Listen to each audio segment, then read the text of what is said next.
So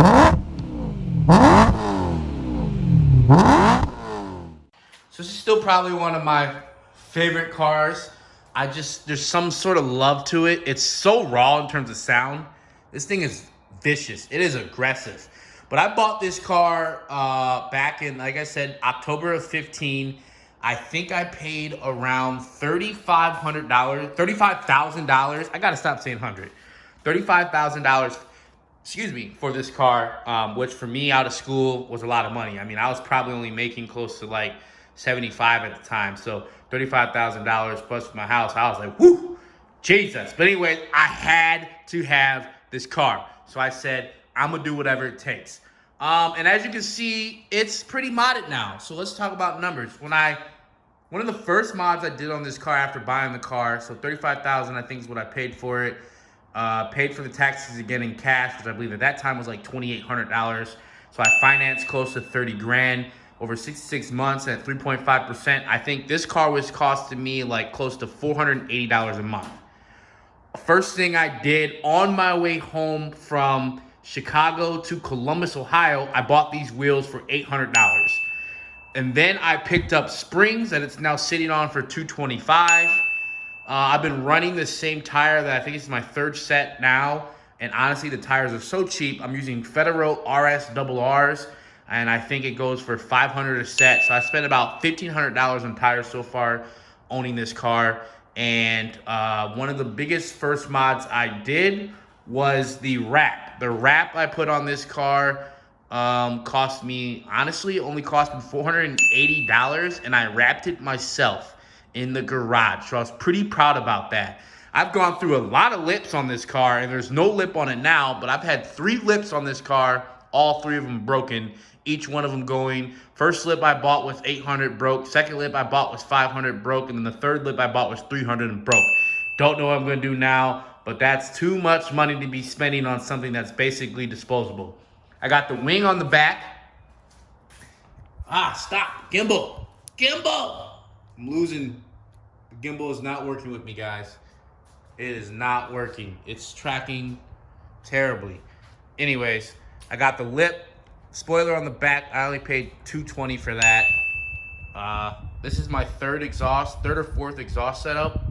But once I bought my first exhaust, I've kind of been swapping exhaust for about the same money. First exhaust I had was just a Mach Chanel X pipe. Actually, I'm lying. It was an agency power X pipe with high flow cats to the stock exhaust. I think I paid $1,000 for that X pipe. Then I switched to a Mach Chanel catless X pipe, and I've run that same X pipe for a while now. And this is the Remus back box that I now have, and this Remus race, which is so dirty. It's embarrassing how dirty this exhaust is. But I paid, I think, $900 for this exhaust. My last exhaust was Eisenman. I paid $1,500 for that, so I made a little bit of money back on this exhaust. And then I had my first exhaust that I bought was a Megan exhaust, which was probably one of my favorites because it was so cheap. It was $400, and I sold it for $400 a year later. But it sounded pretty good. I've done pads on this car only once, and that cost me about $200. I painted the calipers, which cost me about $80. I bought nothing in the car, actually. The car came with the carbon fiber package, so I was pretty happy about that.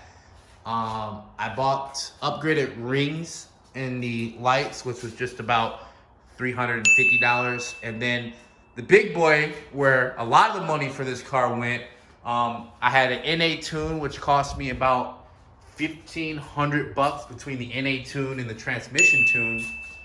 And then,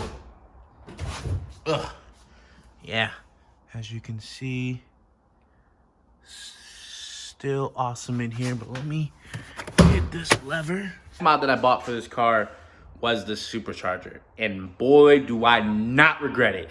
I spent about $7,000 for the supercharger and installed it with a buddy. I think I paid him like $250, or maybe did it for free. I really don't know, be honest, I don't know. So yeah, supercharger, the ESS 650 kit, pretty in love with this kit, never regretted it. One of the things that I did from a maintenance perspective on it is I did rod bearings, which cost me about $3,200. I've had to do my throttle actuators, which cost me $800. Did that in my garage as well. And then I've had a couple of sensors go out, which cost me about $150.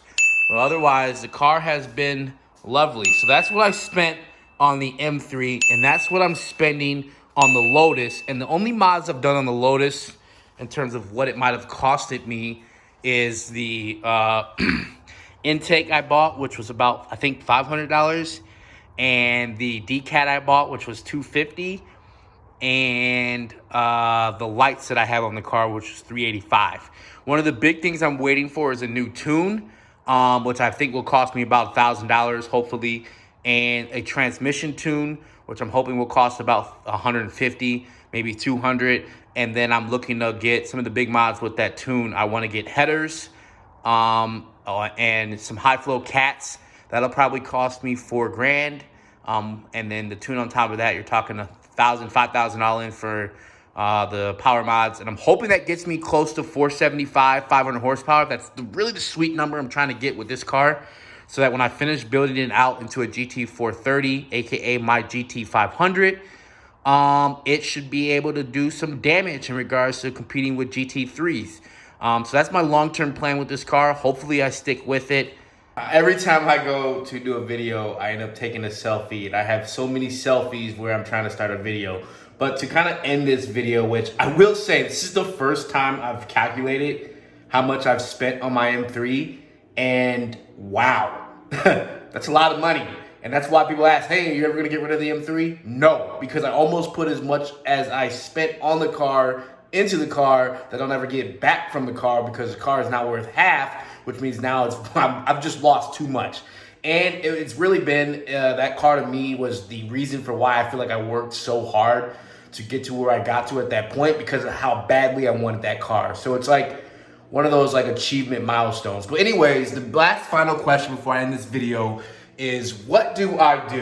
And I'm gonna keep this short because this video I feel like is already very long, but I graduated from The Ohio State University in engineering. I went to Honda as an engineer, and I did some automotive design, particularly in engine design. So I worked at the Anna engine plant, and I did a lot of designing on the high pressure, low pressure dies that were building some of the cast molded parts for engines.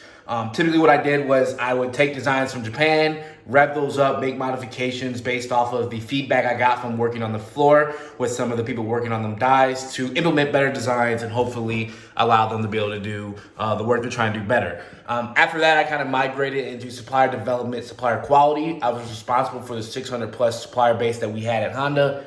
And I traveled around basically at critical suppliers, so like your airbag suppliers, your brake suppliers, your transmission suppliers, and then ones that had very high quality defect rates. So like any of the electronic suppliers, such as the backup cameras, the side view camera, the infotainment, all that stuff I kind of worked with. And surprisingly, I spent a lot of time in Mexico, which was awesome at first. Just being able to travel across the Mexico, eat a lot of different foods, meet a lot of different cultures, see how things were operating in different areas was very fun.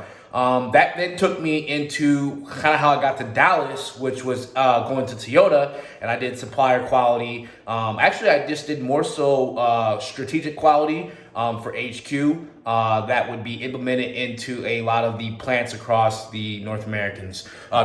So that's both the Canada, Mexico, and the plants in America.